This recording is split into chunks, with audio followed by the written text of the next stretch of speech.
Bucher joining me. What's your reaction to the press conference? You know what? He's trying to put the best face on it as possible, but it was kind of uncomfortable for me to listen to it. We're hearing nothing about loyalty. I mean, we're hearing nothing but loyalty, and yet he's only signing on for one more year. And there's this idea that somehow, like, somebody else created this whole scenario, like the reporters or his agents or somebody else created this uncertainty about what he wanted to do. Dwight Howard created that, and look, he gets to decide where he's going to go. He gets to decide where he lives and works, but don't pretend like you were the one who wanted to go someplace else. See, right there is that's the problem, and it's not a problem for Rick. It's a good thing.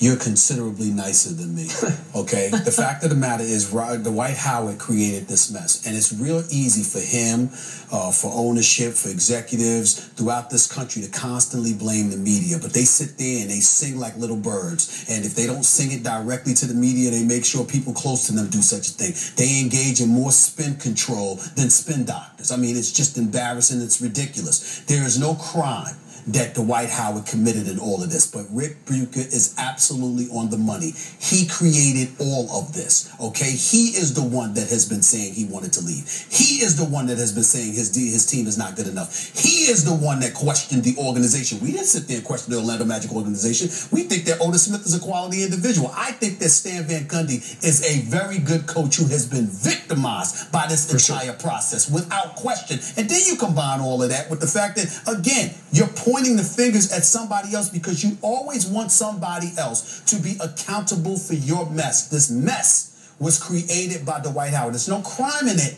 but he is responsible for it, nobody else. I'll go you one further. Now that we've seen all that happen, I would say that Orlando is exactly where he should be. Can you imagine if this drama had played out in New York, or if he was in Brooklyn and he was going through this indecision and he was talking about loyalty, but at the same time, he's only signing a one-year extension? I mean, that's the question that I did not hear answered in the interview. Nobody asked it. Nobody asked it that I am struggling with. You're committed. Your heart is here. We're going to build a championship.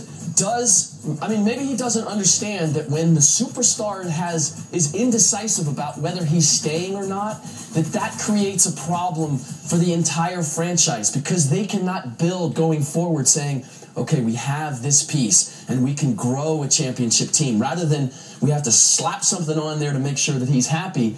But, when I look at it and he was looking at Alex Martins to tell him when did I decide? Yes. What am I supposed to say? I was astonished. No, you were astonished. But now I understand. You were astonished. I was embarrassed because, again, I know that he's only 26 years of age, but some level of decisiveness would help, okay? Let's just be real about it. It's not that difficult to see. I mean, the fact is, it's a tax-free state. There's a lot of reasons. There's a whole bunch. They're absolutely right. Orlando is a wonderful city. It is a wonderful organization. They are committed to winning. They have tried. It's not like they've been sitting on their hands trying to do absolutely nothing to win. They've just come up short. That's all that is going on here. But Dwight Howard is the guy that made it clear to everybody, I really, really don't want to be here. Clearly, you changed your mind. All you had to do was kind of go like this. You know what? I really changed my mind. I just don't want to leave. And that's not a long-term deal. But you didn't do that, because what you're saying is that, you know what, I still want to see, I'm going to give the Orlando Magic an additional year, and that's really all you bought them. You gave them an additional year. You really haven't accomplished anything else. Now, as Jay Adonde explained it, though, that signing for just 1 year is really the way he maximizes his money in the short term.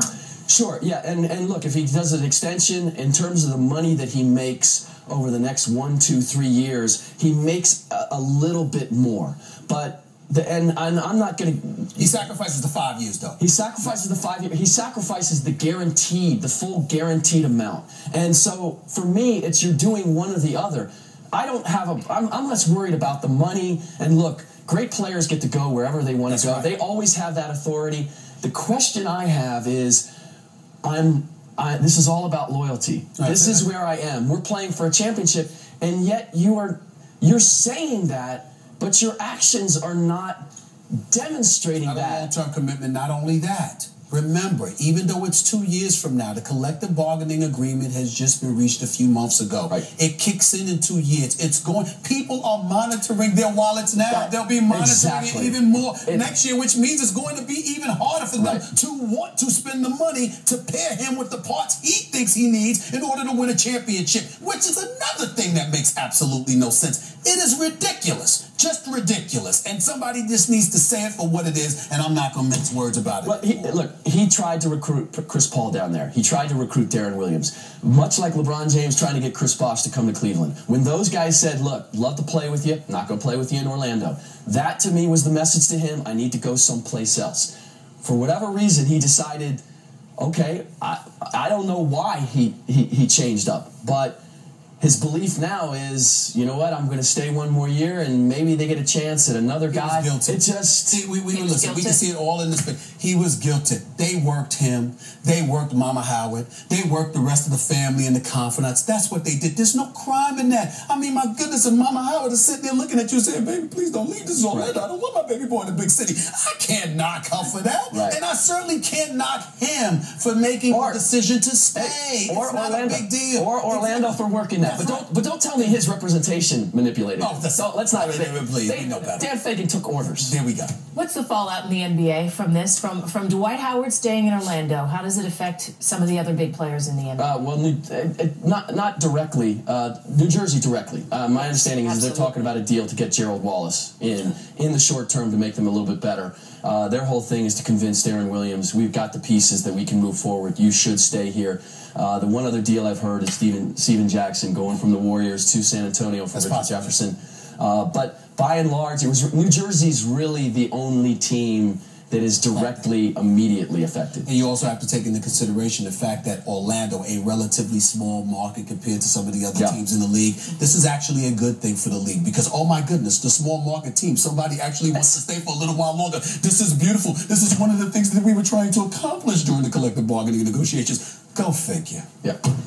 Hey, look, I'm happy for Orlando. I'm glad it happened. Just don't tell me that we're the ones who dragged you into this. Don't blame me. I could have done without it. Yeah, and I will be doing without it. Y'all go ahead and do the good job. I'm tired of these people. I'm just going to do what I got to do. I can't do it. Steven's taking a year off. I might as well. We got to be back next year because we'll be talking about it again. I will not be talking about this next year. I won't be reporting it. I can show you that.